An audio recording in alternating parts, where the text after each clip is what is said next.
सभी को राधे राधे। ब्रिज में ऐसे बहुत से संत महात्मा हुए हैं जो आज भी भगवान की गुप्त लीलाएं देखते हैं। एक बार की बात है कि गोवर्धन के पास एक बहुत ही बड़े रसिक हुआ करते थे संत महात्मा, जो भगवान का ध्यान करना, भजन कीर्तन करना, नाम जाप करना। एक बार जो है वो रसिक संत जी जो है मानसिक सेवा भगवान की कर रहे थे और भगवान जो है वो उनसे कहते हैं कि आज मुझे खीर खानी है बाबा। तो बाबा उनके लिए मानसिक सेवा में ही बहुत बढ़िया सी रबड़ी जैसे खीर बनाते हैं, बहुत स्वादिष्ट, और भगवान को भोग लगाते हैं। भगवान को खीर इतनी पसंद आती है और वो कहते हैं बाबा मुझे तो पता ही नहीं था कि इतनी अच्छी खीर बना लेते हैं आप।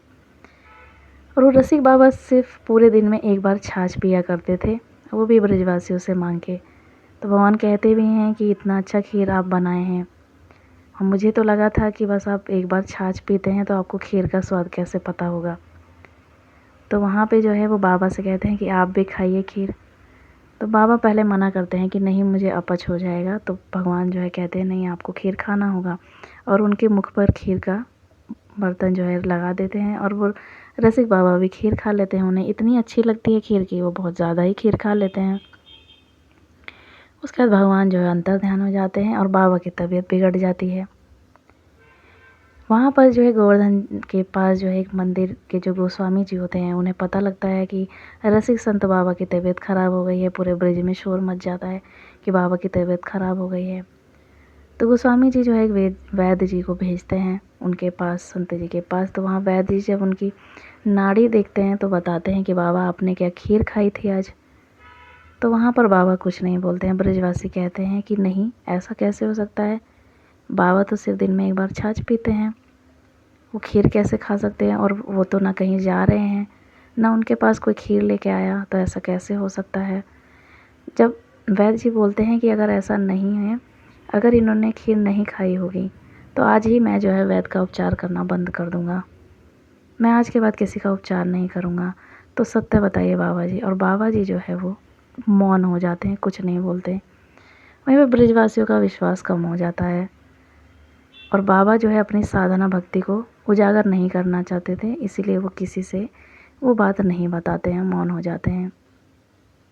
ब्रजवासियों का विश्वास कम हो जाता है। वो कहते हैं कि बाबा तो जाके बाहर खीर खाते हैं और हमें जो है बताते हैं कि मैं तो कुछ नहीं पाता हूँ, बस छाछ पाता हूँ। और ये बात जो है जब गोस्वामी जी को पता लगती है, मंदिर के गोस्वामी जी को, उन्हें बहुत ही ज़्यादा बुरा लगता है कि ब्रजवासियों का कहीं विश्वास जो है संत महात्माओं के प्रति कम ना हो जाए।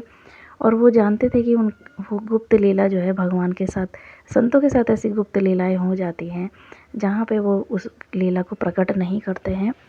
इसलिए गोस्वामी जी खुद ही जाते हैं और ब्रजवासियों से बताते हैं कि संत महात्माओं के साथ ऐसी मानसिक गुप्त लीलाएं होती हैं जो लोगों से वो नहीं बताते हैं। और सच यही है कि भगवान मानसिक रूप से उन्होंने भगवान को खीर का भोग लगाया था और उन्होंने खीर खाई थी। ये बात जब ब्रजवासियों को पता चलती है तो वो सभी जो है बहुत ज़्यादा उनको बुरा लगता है कि उन्होंने ऐसे बड़े संत महात्मा के बारे में ऐसा विचार क्यों मन में लाया।